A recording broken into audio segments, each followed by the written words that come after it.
नमस्कार, मी राजेंद्र तिडके आणि आपण पाहतात युवा दर्पण लाईव्ह। सुरुवातीला पाहूयात आजच्या ठळक घडामोडी। Raj Thackeray stand up comedian झाले, त्यांच्या मेंदूचे फुटप्रिंट्स तपासण्याची खरी गरज। अमित साटम यांचा जोरदार पलटवार। तरुणांनो, गीता रहस्य वाचा, आयुष्यात कधीच चूक करणार नाहीत। पुण्यात अमित शहांचा युवकांना सल्ला।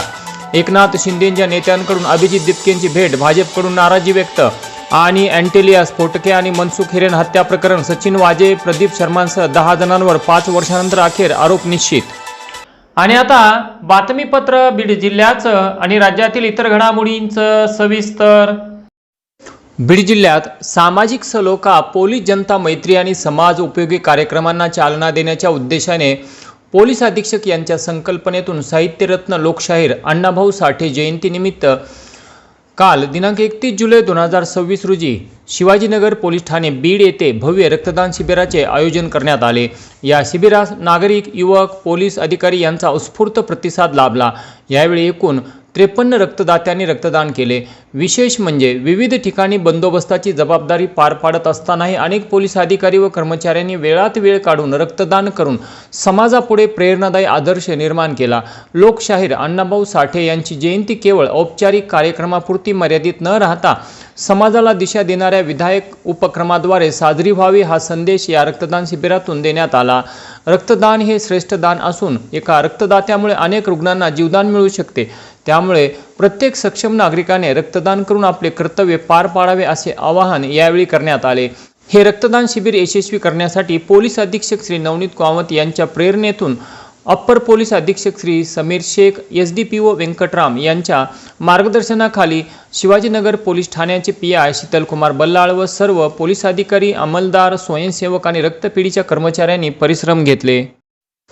गेवराई तालुक्यातील तलवाडासारख्या ग्रामीण भागात पत्रकारिता करून ज्यांनी आपल्या लेखणीच्या माध्यमातून सामाजिक, शैक्षणिक व राजकीय क्षेत्रात आपला ठसा उमटवला, असे दैनिक झुंजार नेताचे पत्रकार सुभाष शिंदे वय 54 वर्षे यांना काही दिवसांपूर्वी छातीत त्रास होत असल्याने उपचारासाठी बीड येथील एका रुग्णालयात दाखल करण्यात आले होते। मात्र त्यांची प्रकृती सुधारत नसल्याने त्यांना डॉक्टरांनी छत्रपती संभाजीनगरच्या धूत हॉस्पिटल येथे रेफर केले होते। परंतु तेथे उपचारादरम्यान आज सकाळी त्यांचे दुःखद निधन झाले। त्यांच्या निधनाची बातमी समजताच तलवाडा पंचक्रोशीत शोककळा पसरली असून परिसरात हळहळ व्यक्त करण्यात येत आहे। त्यांच्या पश्चात पत्नी, 2 मुले असा परिवार असून त्यांच्या जाण्याने पत्रकारिता क्षेत्रातील सहकार्यांवर दुःखाचा डोंगर कोसळलाय। स्वाभिमानी शेतकरी संघटना व युवा दर्पण लाईव्ह परिवार शिंदे कुटुंबियांच्या दुःखात सहभागी आहे।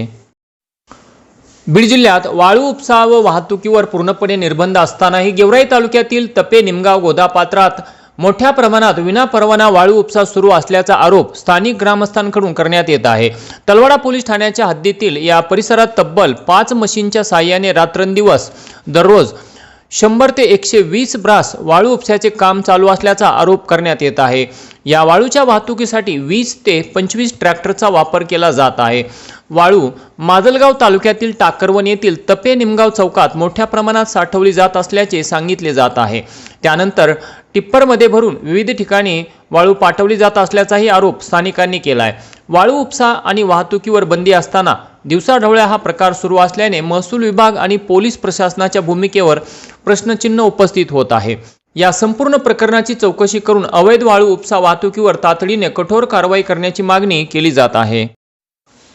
धारूर तालुक्यातील देवदैपळचे माजी सरपंच तथा धारूर पंचायत समितीचे माजी उपसभापती श्री नरहरी शहाजी बडे यांचे शुक्रवार दिनांक 31 जुलै रोजी अल्पशा आजाराने निधन झाले। ते एक प्रगतिशील शेतकरी, यशस्वी कुक्कुटपालन व्यावसायिक व आदर्श स्वस्त धान्य दुकानदार अशी त्यांची ओळख होती। आपल्या सरपंच पदाच्या कार्यकाळात त्यांनी गावातील रस्ते, पाणी पुरवठा व इतर विकास कामांना गती दिली। तसेच विद्यार्थ्यांच्या शिक्षणासाठी इयत्ता 5वी ते 7वीचे वर्ग गावात सुरू करण्यात त्यांनी महत्त्वाची भूमिका बजावली। स्वर्गीय गोपीनाथराव मुंडे यांचे निष्ठावंत सहकारी म्हणून ते परिचित होते। साधेपणा, प्रामाणिकपणा आणि जनसेवेमुळे त्यांनी जनमानसात वेगळेच स्थान निर्माण केले होते। त्यांच्या पश्चात 2 मुले, 2 मुली, 2 सुना, नातवंडे असा मोठा आप्त परिवार आहे। त्यांच्या निधनाने गावाने एक विकासाभिमुख नेतृत्व गमावल्याची भावना व्यक्त केली जात आहे। बीड येथील सामाजिक वनीकरण विभागाचे विभागीय वनाधिकारी श्रीनिवास लखमावाड याला काल दिनांक 31 जुलै रोजी 45 लाख रुपयांची लाच घेताना छत्रपती संभाजीनगरच्या एसीबी पथकाने रंगेहात पकडले होते। त्यानंतर बीड एसीबी पथकाने लखमावाडच्या बीड येथील रूमची झाडाझडती घेतली असता त्यामध्ये केवळ 7,000 रुपये सापडले, तर नांदेड येथील एसीबी पथकाने त्याच्या घराची झडती घेतली असता तिथे 1,07,000 रुपयांची रोकड व 3 तोळे सोने आढळून आले। लाखोंची लाच घेणारा लखमावाड हा मूळचा नांदेड जिल्ह्यातील आहे। बीडमध्ये तो एकटेच राहायचा, मात्र दर शुक्रवारी तो नांदेडच्या घरी जायचा, तर त्याचा मासिक पगार 1.5 लाख रुपये होता। लखमावाड याला 45 लाखांची लाच घेताना अटक केल्यानंतर एसीबी अधिकाऱ्यांनी त्याला छत्रपती संभाजीनगर येथील एसीबी कार्यालयात नेले होते, तर आज दुपारी त्याला बीड येथे आणून न्यायालयात हजर केले असता न्यायालयाने त्याला दिनांक 4 ऑगस्ट पर्यंत पोलीस कोठडी सुनावली आहे।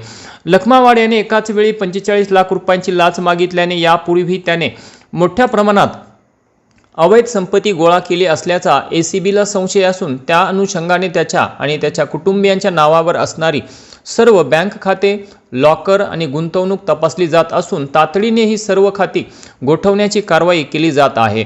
नांदेड येथील घराशिवाय त्याचे मूळ गावी रत्नाळी तालुका धर्माबाद जिल्हा नांदेड आणि बीड परिसरामध्येही काही जमीन किंवा प्लॉट्स खरेदी केलेले आहेत काय याचा शोध घेतला जात असून पुण्यातही काही त्याची मालमत्ता असल्याचा संशय आहे। त्या अनुषंगाने एसीबी पथकाचे अधिकारी तपास करत असल्याचे समजते। राष्ट्रवादी काँग्रेस शरद पवार गटाचे बीड विधानसभा मतदारसंघाचे आमदार संदीप क्षीरसागर यांनी पुन्हा एकदा बीड नगरपालिकेच्या कारभारावर ताशेरे ओढले आहेत। पाहुयात आमदार संदीप क्षीरसागर नेमकं काय म्हणाले ते। यावेळेस नगरपालिकेचा कौल लोकांनी अजितदादांना बोललं, म्हणजे पहिल्यांदा असं मला असं वाटतं की स्थानिक स्वराज्य निवडणुकीमध्ये मोठी महानगरपालिका असली तर तिथं महाराष्ट्र समिती दादांसारखे तिथं जातात। या नगरपालिकेमध्ये स्थानिक स्वराज्य चुनाव पहिल्यांदा दिसली की दादांनी 2दा सभा घेतली, दादांनी वॉर्ड वाईज बैठका घेतली आणि लोकांना पूर्णपणे तो विश्वासाला लोकांनी ती कौल त्यांना दिली। जी परिस्थिती आता सध्या नगरपालिकेमध्ये चालू आहे तिथं बघतोच आपण तिथं, पण आम्ही कौल दिल्यानंतर लोकांनी दादाकडे बघू आम्ही म्हणलो आहे ना कौल, तर आम्ही बिनशर्त पाठिंबा दिलाय ना, काम करा। आम्ही फक्त आडवाडवी केली नाही, ते आम्ही विरोध केला नाही, आम्ही दुसऱ्या भूमिकेत गेलो नाही, आणि काम करायची संधी दिली त्यांना बिनशर्त। सार्वजनिक काम आहे, स्वच्छता, पाण्याचा विषय, नगरपालिकेच्या निवडणुकीच्या आधी तुमचा 2-3 महिने आम्ही त्या बॅकवॉटरची योजना घेतो पाठीकडून तुम्ही बघितलं असं 2 महिने भरगुणामध्ये, तेव्हा आम्ही 20 दिवसाचं पाणी लिकेज हे ते काढून 10 दिवसावर आलं। आता जर परिस्थिती बघितली तर ते म्हणजे 10 दिवसाचं पाणी 20 दिवसावर लिकेज।